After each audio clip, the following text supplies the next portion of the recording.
everybody, and welcome to today's show. I'm your host, Zach Drew. And I'm Andrew Bellers. So many really cool things are happening this week.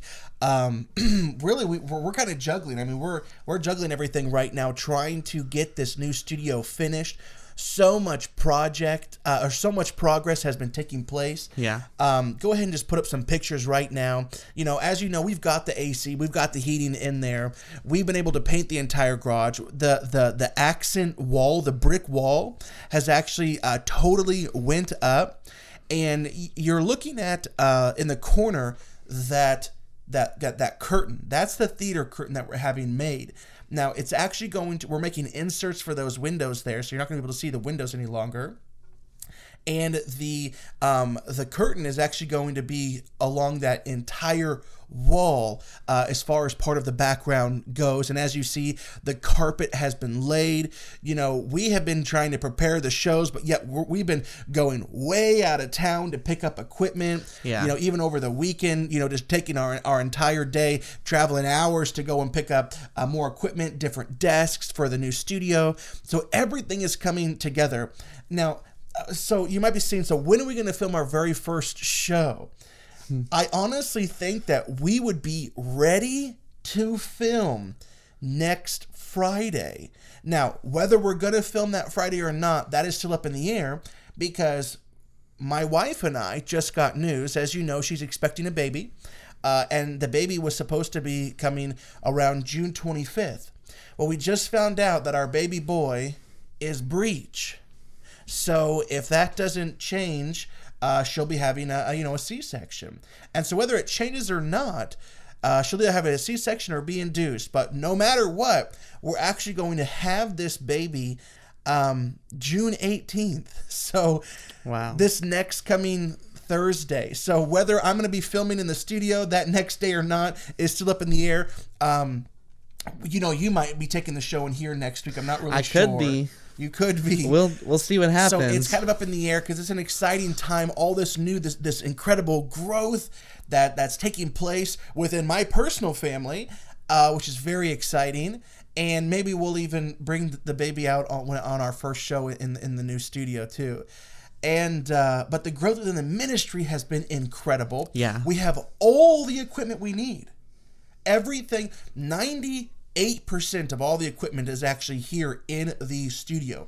We're still waiting on our new microphones that we have to have for that studio, but progress is being made. Yeah. And it's just incredible because I said this story a couple times on air, but probably 1,000 times off air. It's just a miracle. The whole thing from beginning to end is an absolute miracle. And I really believe that we're going to be able, I've actually been in contact getting prices. We don't have that. We don't have the money for that right now. But I do believe that we're going to be able to go on DirecTV and Dish Network this year in 2020. Not for several more months, likely, unless, you know, someone just says, "Hey, I'm gonna pay for your airtime" or something. Yeah. It's going to be a few months, but we do believe that we're gonna be able to do this, and the messages that we produce here, that the Lord gives us here, will not have an audience of 10,000 on Apple TV and Roku and Amazon Fire, and those who may be watching even on YouTube and Facebook. But we believe it'll be hundreds of thousands, and one day it will be millions. Yeah. So incredible things are happening. Be patient with us. So no matter what, we will for sure be filming by June 26th in the brand new studio. Yeah. It was going to be the 19th, the week before, but there's, you know, just everything happening with the baby being breached now. You know, it kind of puts everything in a different area. So. Listen, so let's get into the show. A lot of important things to cover with just these weeks of the riots and the looting. I don't just want to deal with what we see on the surface. Yeah. You know, we don't want to be, as Rush Limbaugh says, low information voters.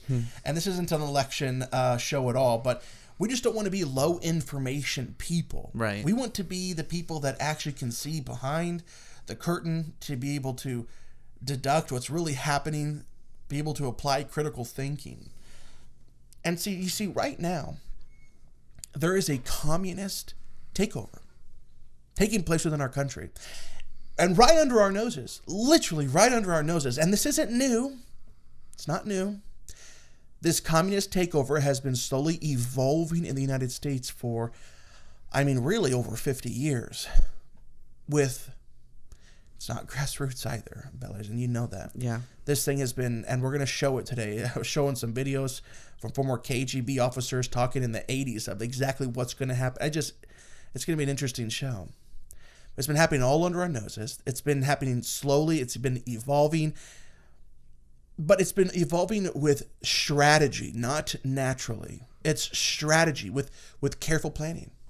Make no mistake. The shift in our culture to the radical left is not and was not birthed from a grassroots movement.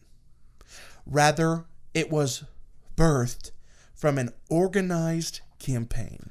Yeah. And I'm not just talking about Black Lives Matter being a Marxist communist movement, the organization, not the peaceful protesters that really do have real emotion behind what's happening. I'm talking about at the core. Go to the Black Lives Matter webpage and look at the bullet points of what they believe and stand for. They're 100% anti-God, anti-Christianity, anti-law and order, anti-life, partnering with people like Planned Parenthood. Yeah. The organization within itself has nothing that the Christian could support. And Christians that are hardcore supporting the Black Lives Matter, I think they're low information people. Yeah. They don't understand what's really happening behind the scenes. They accept what the media is telling them. It is Marxist communist movement. That organization is simply right now what it is in America. It's the current front runner. That's what it is. There's many different names that what's happening behind the scenes, different organizations, but BLM is the current front runner, manipulating a lot of good, well-intentioned people, playing off their emotions to create a narrative, a narrative that they've created that is purposely using falsified facts to create, this is the word, they're using a false narrative with falsified facts to create a focus, lasered in. Where the focus lands, where that narrative steers the people, where that laser beam, what it zeroes in on, there you will find a concerted effort to systematically collapse America. Think about in our life, whenever you zoom in on a camera, right? The iris, you zoom certain things in and they zero in and they get focused upon, and everything else in the background is blurry. But then if you kind of reel out and you kind of zero in on the background, what was previously in focus is now blurry. And now something else in the background is totally in focus. It's crisp. It's clear. The media is providing the focus. If you can find the focus of what they're zeroing in on, that is where you're going to find Marxism. Yeah. That is where you're going to find communism. Yeah, and really, this is a narrative that has been carefully crafted. We're going to be talking about the last half a century, but honestly, this is something that started around a century ago. This has been a very slow burn, and they're not even going off of facts; they're going off of presuppositions. They're creating this thing that people see, and they're like, it seems right. And that's the feeling that they're manipulating. It seems right. But Scripture says there's a way that seems right to a man, but its end is destruction. And we're going to see that's what the end of this movement is going to be. That's right. And here's the thing. If you can imagine like a tree, right? Roots you can't see. There are certain things that you're never going to be able to see. You're probably never going to understand who is 100% actually in control of this movement. You can call it the dark state. You can call it the deep state. People that are manipulating us like we're puppets. But the closest you can get In the natural realm, before you can get to where you can't see, the closest thing you can get to the roots is the focus. So what is the focus? What is the laser beam zeroing in on where we can find Marxism? The defunding of our police. Mm-hmm. Cops are they're the thin blue line which protects society against criminals. Defund the cops, and that thin blue line disappears, furthering what? Chaos, anarchy, unrest. They're using a crisis to create a new normal. And this has all been planned out. And even the communists, we're going to go through these old videos, will tell you exactly that. But just really quick, we're not going to get into it. These are just simply some of the headlines from this week. Los Angeles to defund police department by $150 million and instead invest in minority communities. De Blasio vows for first time to cut funding for the NYPD. They're looking to cut $1.1 billion from their budget in New York City. Mm-hmm. Understand that is 20%, 1/5 of their entire annual budget. AOC supports to fund the police demands in wake of George Floyd's death. Democrats unveil broad police reform bill, pledge to transform law enforcement. None of this happened naturally. None of this was grassroots. Everything was planned. Everything was organized. We showed you on last week's program how the entire Black Lives Matter movement, which was birthed in 2013, was primarily created by 4 different people, all communists. Yep. All manipulating the narrative.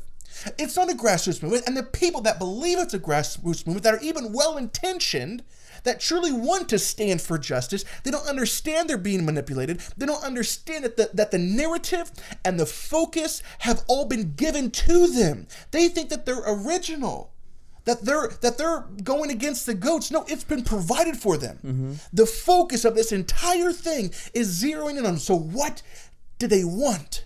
Justice for George Floyd? Okay, the man's been sentenced.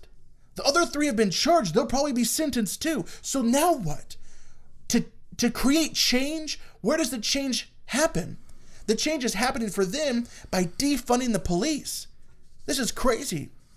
So how did all this happen? Let's begin now by breaking this down. As John Hayward of Breitbart News recently said, he said this: progressive ideology always rests on a conviction that the current regressive system is comprehensively unjust and must be destroyed by exploiting its weaknesses. The most famous proponent of such tactics in recent years has been late Saul Alinsky. He wrote this book, Rules for Radicals. He is the intellectual godfather of the modern Democrat Party. He literally dedicated this book to Lucifer.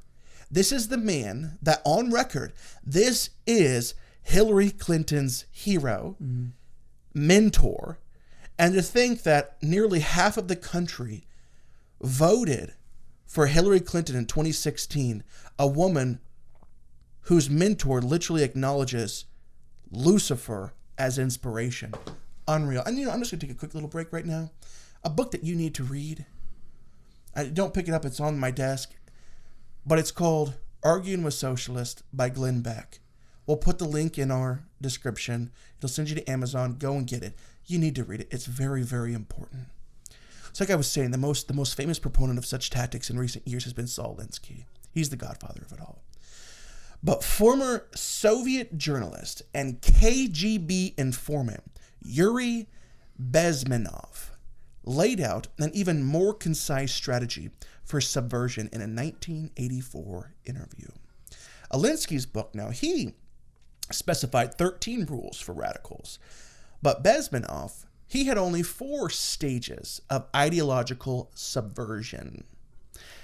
Now, they will sound very similar to anyone following the current wave of left-wing riots or the politicized final stages of the coronavirus panic before it. These are the 4 stages that he said how you destroy an entire nation.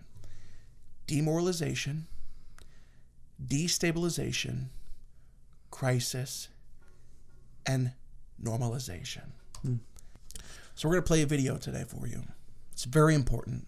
And this is a former Soviet journalist and KGB informant, Yuri Bezmenov, displaying those 4 stages of ideological subversion. Well, you spoke several times before about ideological subversion. That is a phrase that I'm afraid some Americans don't fully understand. When the Soviets used the phrase ideological subversion, what do they mean by it?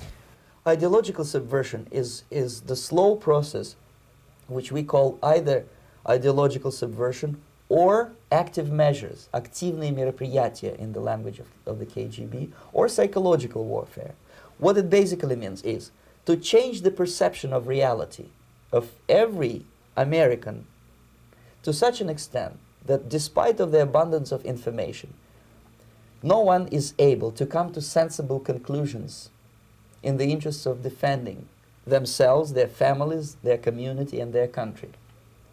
It's a great brainwashing process which goes very slow, and it's divided in 4 basic stages. The first one being demoralization. It takes from 15 to 20 years to demoralize a nation. Why that many years? Because this is the minimum number of years which requires to educate 1 generation of students in the country of your enemy, exposed to the ideology of the enemy. In other words, Marxism-Leninism ideology is being pumped into the soft heads of at least 3 generations of American students without being challenged or counterbalanced by the basic values of Americanism, American patriotism. The demoralization process in the United States is basically completed already. For the last 25 years, actually it's overfulfilled, because demoralization now reaches such areas where previously not even Comrade Andropov and all his experts would even dream of such a tremendous success. Most of it is done by Americans to Americans, thanks to lack of moral standards. As I mentioned before, exposure to true information does not matter anymore. A person who was demoralized is unable to assess true information. The facts tell nothing to him. Even if I shower him with information, with authentic proof, with documents, with pictures, even if I take him by force to the Soviet Union and show him concentration camp, he will refuse to believe it. Wow. So there you have it. The first stage is demoralization, which takes between 15 and 20 years. This is the minimum number of years it takes to educate 1 generation of students. Yuri Bezmenov said in 1984 that this had already happened. So when did it happen? Andrew, you've been listening to a man named Thomas Sowell, Yes. who's really famous in his field. Tell the audience who he is and set it up for the next video. Okay, so Thomas Sowell is an American economist, social theorist, and a prolific author who's currently a senior fellow at the Hoover Institution at Stanford University. But You've probably seen him a lot on Fox News. yeah, well. really, I mean, that doesn't give him justice. He's a genius. He's a total genius. He's a straight up genius. This guy has not won enough awards in his life. And so in an interview from last year, about April 2019, we're about to play for you, he reveals a massive decline in the collective morality of America that took place in the 1960s. This is super interesting. Let's watch this video. You tell a tale of 2 blackouts that illustrate what's taking place here. The first blackout takes place in November 1965. I can actually remember that. We lived in upstate New York. I lived in upstate New York. And there was I can remember when we were having dinner and the lights in the house went dark and then came back up for a moment. We all looked at each other and thought, what just happened there? Well, of course, when we turned on the television, we found out what happened. Huge power outage. And New York City, whereas upstate, the lights just went down and came back on. In New York City, the city went black for a whole night. Yes. And you write that night the crime rate was lower than usual, 1965. Second blackout, very similar event, takes place in July 1977, and you write again, New York City was again dark throughout the night, but now there was widespread looting and arson. Yes. 65 people behaved themselves in New York City in the dark. Yes. And in 70, so what happens in those 12 years? This was one of the many things that turned to the worst in the 1960s. There's a whole slew of them. Steven Pinker has a book about international murder rates. And he said the general trend over the centuries is for the murder rate to go down. But in the 1960s, the rate did a U-turn, as he put it. It went right up, and this was common across Western societies. And it is because of the same vision out there. And the vision. So I'm trying to, I guess one thing I'm trying to get at here is the extent to which. How does it work itself out?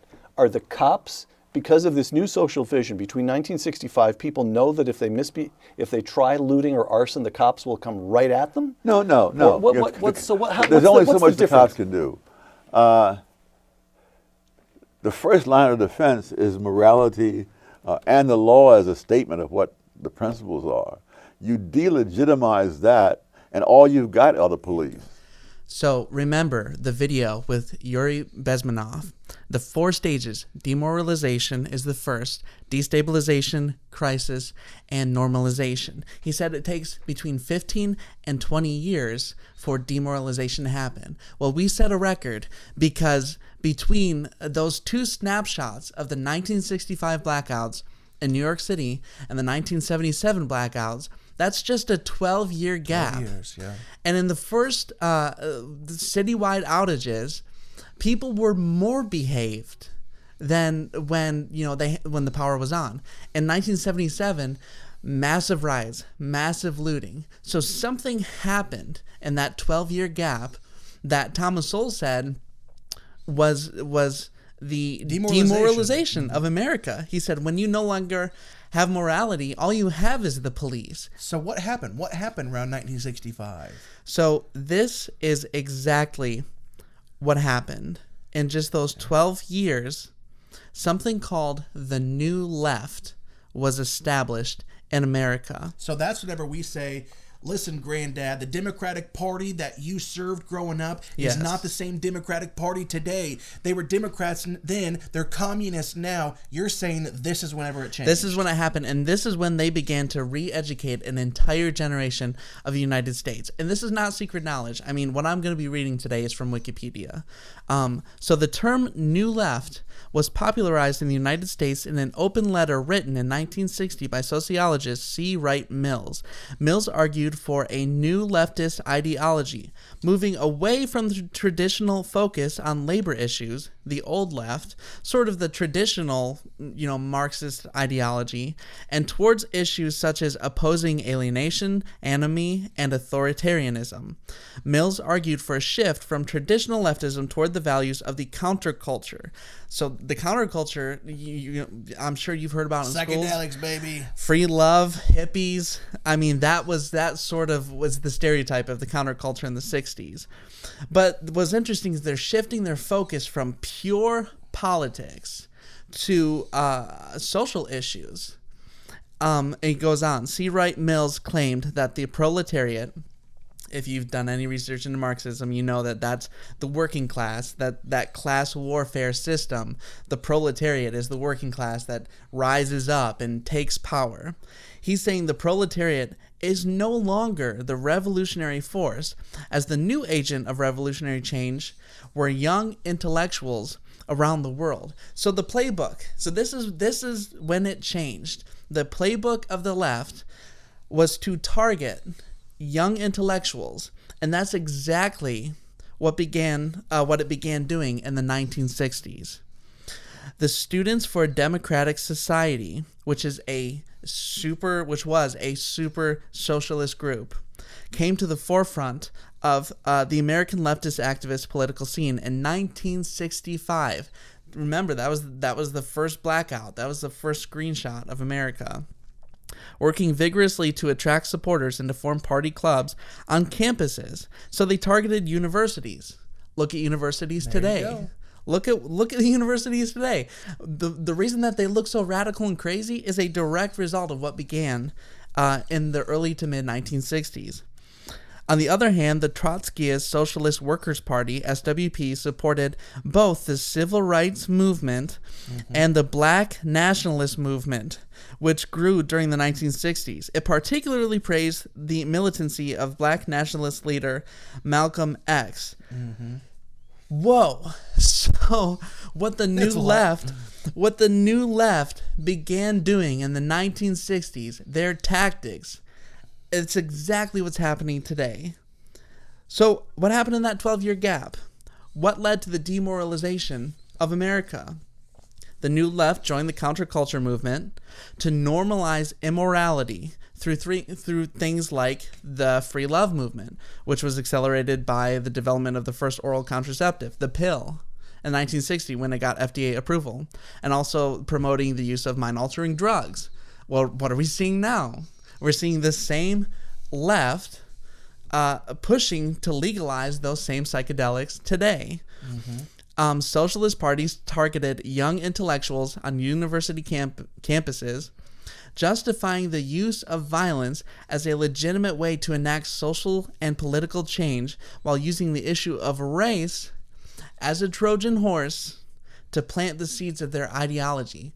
That is exactly what is happening right now with these riots. I can't tell you how many times I've seen on Facebook people justifying violence. They'll say, look at MLK. Well, he was murdered for being peaceful. Basically saying violence is the only way that we're going to enact change. What we're seeing now is the end result, basically, of the Red Scare. It's the end result of the new left, which is founded upon socialism, Marxist ideology. And it's all prophetic. Yeah. It's all prophetic. It all will lead into an antichrist system, which is a communist regime. But first, it's socialism. We're their people. We're in biblical times. And that's why you need to get into your word. Jesus, the Son of God, the Savior of the world, that I hope that you have a personal relationship with. Because I'm telling you right now that if you don't, the only thing waiting for you is an eternity in hell. But I'm telling you right now that Jesus, the Son of God, he told us it 2,000 years ago. He laid it all out for us. Get into your word. Right now, so demoralization took place in the 60s. Destabilization, we're in this stage and have been in this stage for the last few decades. Crisis, this is what would be categorized as the collapsing of America. And the fourth and final stage, normalization, which is basically just settling in to the next new system. It's all prophetic. It's all prophetic. Open up your eyes, people, to what's really happening in the world. And the Holy Spirit, get into your word. The Holy Spirit will guide you into all truth. We love you guys. We'll see you next week.